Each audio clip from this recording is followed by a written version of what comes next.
Nous sommes en 2009. Le Leinster s'apprête à jouer sa première finale de Coupe d'Europe de son histoire. La pression est palpable. Les joueurs sont pressés, mais également stressés, devant les 66 000 spectateurs recueillis au Murrayfield Stadium en Écosse. Ils ne peuvent pas décevoir. Pas maintenant. Pas ce 23 mai 2009, qui marque le début d'une nouvelle ère pour le rugby mondial. Une ère de domination qui va voir éclore de jeunes stars comme Jonathan Sexton ou des stars déjà bien établies et bien connues du grand public comme Brian O'Driscoll. C'est donc à travers cette épopée que va vivre le Leinster ces 4 années, de 2009 à 2012, que nous allons découvrir la mise en place d'une équipe on ne peut plus mythique.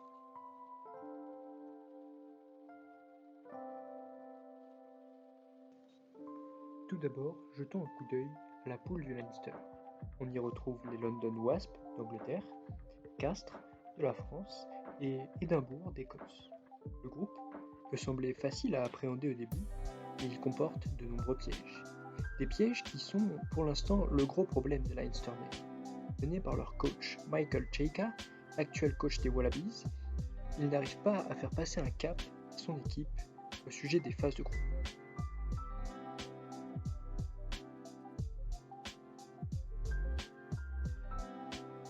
Leur premier adversaire n'est d'autre que les London Wasps. Et les London Wasps en 2009, eh bien c'est ça.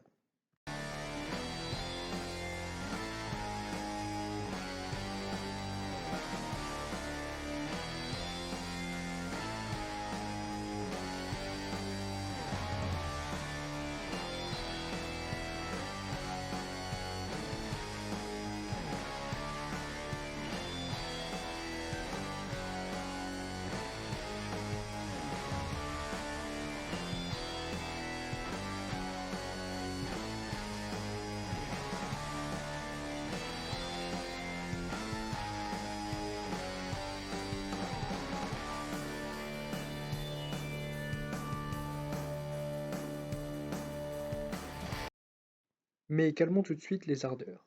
Les autres adversaires de la poule du Leinster ne sont pas des tendres, en témoigne Édimbourg.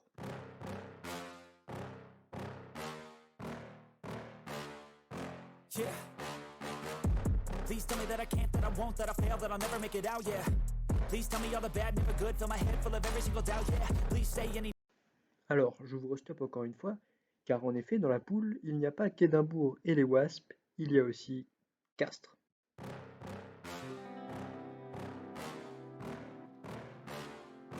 Yeah. Please tell me that I can't, that I won't, that I fail, that I'll never make it out, yeah.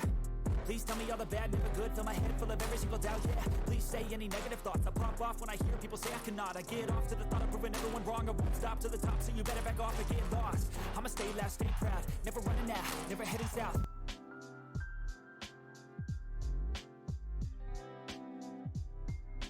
Le 11 octobre 2008, l'équipe Leinster affronte Édimbourg dans son jardin à Édimbourg. Le match se déroulera plutôt de façon normale et s'achèvera par une victoire 27-16 du Leinster qui commence très bien à l'extérieur. Après ce magnifique succès à l'extérieur, les hommes du Leinster et de Michael Cheika vont enchaîner 2 magnifiques victoires à domicile à Dublin, d'abord 41-11 contre les London Wasps le 18 octobre, puis plus tard le 6 décembre, 33-3, une véritable humiliation face au Castres Olympique. Grâce à cela, ils se positionnent en tête de poule, invaincus.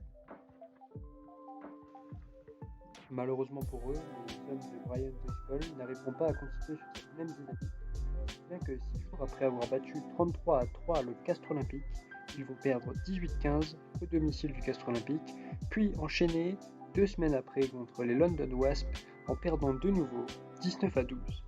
Ils parviendront tout de même à se relancer lors de la dernière journée en battant Édimbourg 12-3, ce qui leur permet de s'offrir la première place de la poule.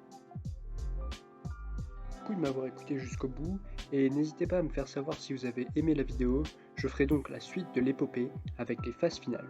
Et ensuite, nous partirons sur les années 2011 et 2012 qui sont l'âge d'or du Leinster.